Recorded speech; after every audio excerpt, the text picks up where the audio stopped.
Hey guys, welcome to Lions Academy 45 days series mathematics real number part 2 में आपका स्वागत है। मैं ऋषि गुप्ता आज आपके लिए लेके आया हूँ कुछ क्वेश्चंस इस चैप्टर से रिलेटेड। जैसा कि हमने डिस्कस किया था कि हम चैप्टर वाइज क्वेश्चंस करेंगे, तो स्टार्ट करते हैं फर्स्ट क्वेश्चन के साथ। फर्स्ट क्वेश्चन आपके सामने ये रहा।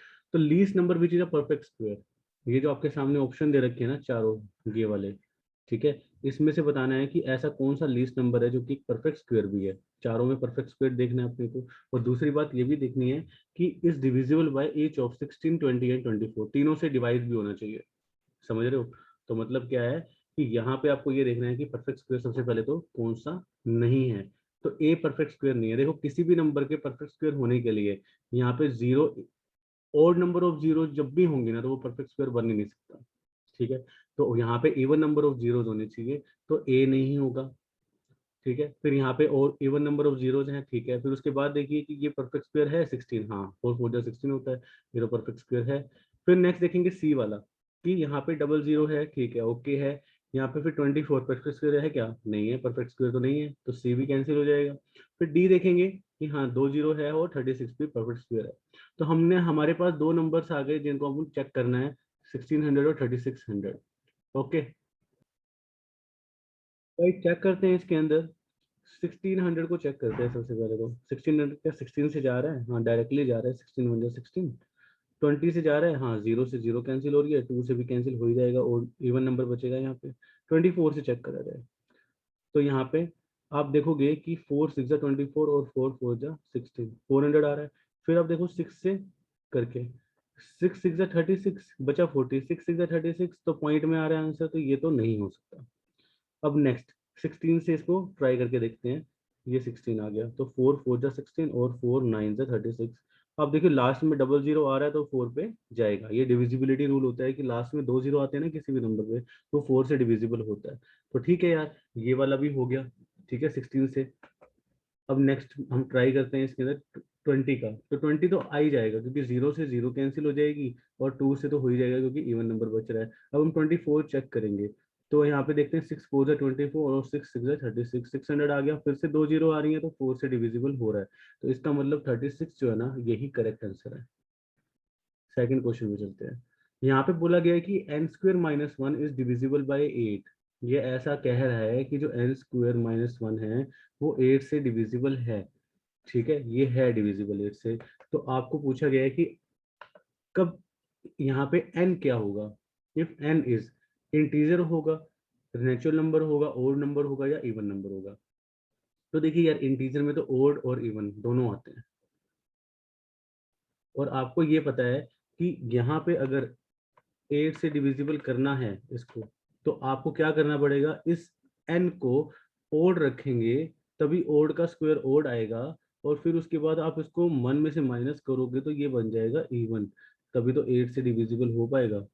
यही पॉसिबिलिटी है। तो सी जो होगा इसका राइट आंसर हो जाएगा। नेचुरल नंबर में भी ओड और इवन दोनों नंबर्स आते हैं, तो इवन नंबर अपने को नहीं चाहिए n की वैल्यू, ओड नंबर चाहिए, तभी -1 होके इवन नंबर बनेगा वो। नेक्स्ट आता है ट्री, फैक्टर ट्री। आपको इसके अंदर x की वैल्यू फाइंड आउट करनी है। ठीक है, तो हम इसके अंदर देखिए x की वैल्यू भी, y की वैल्यू भी, z भी। ठीक है, हम यहाँ पे तीनों वैल्यू फाइंड आउट करके दिखाएंगे। बट अगर आपके पास बात आती है कि आपको सिर्फ x की वैल्यू फाइंड आउट करनी है, तो आप यहाँ पे x की वैल्यू के लिए जो जो सफिशिएंट नंबर्स हैं, जो जो नेसेसरी नंबर्स हैं, उन्हीं को फाइंड आउट करोगे। जैसे आपको यहाँ पे y फाइंड आउट करना पड़ेगा, फिर x फाइंड आउट हो जाएगा, z की जरूरत ही नहीं है यहाँ पे। अगर आपको x फाइंड आउट करना है तो आप देखोगे पहले तो सबसे पहले y फाइंड आउट करेंगे। y फाइंड आउट करने के लिए क्या करना पड़ेगा, आपको पता है कि फैक्टर ट्री में जो ये दो नंबर्स आते हैं इनका मल्टीप्लीकेशन होता है ये ऊपर वाला नंबर। तो आप 1855 को 3 से मल्टीप्लाई कर दो। 3 5 15, 1 कैरी, 3 5 15 16, 3 8 24 25, 3 1 3 2 5। ठीक है, तो यहाँ पे कितना आ गया, 5565। अब आपको पता है कि इसको अगर 2 से मल्टीप्लाई कर दूंगा मैं, तो क्या आ जाएगा आपके पास, x आ जाएगा ना। ओके, तो मैं यहाँ पे इसको मल्टीप्लाई कर देता हूँ। तो 5565 को अगर मैं 2 से मल्टीप्लाई करूँ तो क्या आएगा, 65 2 ज़ा 130, तो 1 कैरी, 55 2 ज़ा 110 और 1 111। तो 11130 बी इसका राइट आंसर है, अगर आपसे x की वैल्यू पूछी जा रही है तो। अच्छा, अगर आपसे z की वैल्यू पूछी जाएगी तो क्या करोगे, आप 371 को 7 से डिवाइड कर दोगे तो 7 5 जा 35, बची 2 कैरी, 21 बचा, 7 3 जा 21, तो 53 यहाँ पे जेड की वैल्यू आ जाएगी। ओके गाइस, चलिए नेक्स्ट क्वेश्चन पे चलते हैं। कह रहा है कि इफ HCF 6 दे रखा है आपको, ठीक है, HCF आपके पास 6 है और एलसीएम फाइंड आउट करना है, तो कैसे फाइंड आउट करोगे? देखो एलसीएम तो आप डायरेक्टली भी फाइंड आउट कर सकते हो, उसके लिए HCF की जरूरत नहीं है। आप 336 और 54 का एलसीएम फाइंड आउट कर लो। कैसे करते हैं एलसीएम फाइंड आउट? इसके अंदर से जो भी हाईएस्ट कॉमन फैक्टर होता है ना, उसको आप बाहर निकाल लीजिए, ठीक है। तो आपको यहाँ पे दे रखा हाईएस्ट कॉमन फैक्टर क्या है, 6 है ना, आप तो 6 बाहर निकालोगे तो अंदर क्या बचेगा, 6 5 जा और 6 6 जा, है ना, 6 5 जा 30, 6 6 जा 36, और यहाँ पे 6 9 जा 54, ठीक है। यही जो HCF था ना, ये आप जब इसमें से कॉमन निकालोगे ना, तो क्योंकि HCF निकालने के लिए आपने कॉमन तो निकाला ही होगा, तो अंदर क्या बचा 56,9। ओके, तो आपको अब आगे क्या करना है, इसमें से और कुछ कॉमन आ रहा है क्या, नहीं आ रहा, तो आप इन तीनों को आपस में मल्टीप्लाई कर दोगे, ठीक है। तो इन तीनों को आपस में मल्टीप्लाई करोगे तो कितना आएगा आपके पास आंसर, 56 इंटू 6 9 जा 54। कभी भी ऐसे कोई नंबर को मल्टीप्लाई करने के लिए बोल दिया जाए ना जिसमें एक का गैप हो सिर्फ, तो जो 54 और 56 ऐसे नंबर के बीच वाला नंबर जो होता है क्या होता है, 55। तो इसका आप स्क्वायर कर दो और -1 कर दो, तो आपके पास आंसर आ जाएगा। कैसे आएगा, देखिए 55 का स्क्वायर, 55 का स्क्वायर कोई भी ऐसा नंबर जिसके लास्ट में 5 आता है तो कैसे फाइंड आउट करते हैं, 25 तो लास्ट के 2 डिजिट आ जाते हैं क्योंकि यहाँ पे 5 है, और यहाँ पे जो ये दे रखा है ना नंबर, इसके सक्सेसर से मल्टीप्लाई करते हैं ना, तो आपके पास इसका स्क्वायर आ जाता है। तो 3025, 55 का स्क्वायर है, -1 करोगे तो क्या आएगा, 3024। तो आपका आंसर बी है। कह रहा what is the HCF of smallest prime number and the smallest composite number. Smallest prime number कितना होता है, 2 होता है, स्मॉलेस्ट कंपोजिट नंबर कितना होता है, 4 होता है, ठीक है। कंपोजिट नंबर वो होता है जो प्राइम नंबर नहीं होता, तो स्मॉलेस्ट तो 4 ही होगा ना, क्योंकि उससे पहले 2 3, ये तो क्या है, प्राइम नंबर है, तो 4 ही आता है, और 2 और 4 का HCF क्या होगा, 2 होगा गाइस, ठीक है। तो ए इज द राइट आंसर। चलिए नेक्स्ट क्वेश्चन देखते हैं गाइस। कह रहा है when 256 is divided by 17, okay, तो रिमाइंडर क्या होगा। तो आप देखिए 2 की पावर 256, इसको आप लिख सकते हो 2 की पावर 4 की पावर 64, ओके, क्योंकि आपको पता है कि 256 होता क्या है, 4 मल्टीप्लाई 64 होता है ना। तो आपने 256 को 4 इंटू 64 लिख दिया, ठीक है।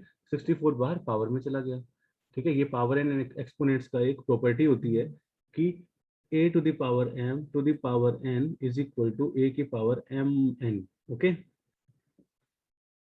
तो यहाँ पे 17 से किया है, 17 को क्या लिख सकते हैं, 17 को लिख सकते हैं 16 प्लस 1, 16 को लिख सकते हैं 2 की पावर 4 और प्लस 1 तो है ही।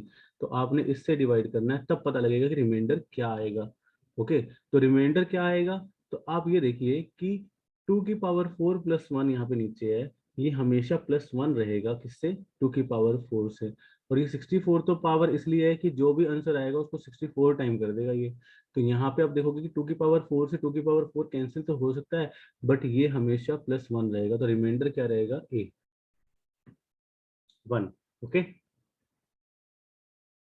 नेक्स्ट क्वेश्चन आता है गाइस, ये कॉम्पिटेटिव बेस्ड क्वेश्चन है। कह रहा है when the marble in a bag are divided evenly between two friends, दो फ्रेंड्स के बीच में इवनली डिवाइड किया तो एक मार्बल बचेगा, दो फ्रेंड्स में किया तो कितना बचेगा, 1 मार्बल। फिर कह रहा है when the same marbles are divided evenly among 3 friends, जब 3 फ्रेंड्स के साथ करेंगे तो भी 1 मार्बल बचेगा। 3 मार्बल्स, 3 फ्रेंड्स में मार्बल्स को इक्वली बांट दिया तो भी 1 मार्बल बचेगा। और कह रहे हैं when the marbles are divided evenly among 5 friends, 5 friends के अमंग करेंगे तो भी कितना बचेगा, 1 मार्बल बचेगा। तो आपको करना क्या है गाइस, कि आपने 2 फ्रेंड्स, 3 फ्रेंड्स और 5 फ्रेंड्स, तीनों में मार्बल्स को इवनली डिवाइड किया है, तो 1 1 ही बच रहा है। इसका मतलब आप 2 3 और 5 का क्या करोगे, एलसीएम फाइंड आउट कर लोगे, ठीक है, और फिर +1 ऐड कर दोगे। तो कितना एलसीएम आ रहा है इसका, 30 एलसीएम आ रहा है, क्योंकि तीनों ही प्राइम नंबर है, 2 3 और 5। आप ये भी बोल सकते हो कि तीनों ही को प्राइम है, ठीक है, एक दूसरे की टेबल पे नहीं आते, तो डायरेक्टली मल्टीप्लाई करना पड़ता है, तो 30 आएगा, और +1 कर दिया क्योंकि हर बार एक मार्बल बच रहा था। तो यहाँ पे आंसर क्या आ गया, ए 31, ओके। नेक्स्ट क्वेश्चन पे देखते हैं गाइस, चलते हैं क्या कह रहा है।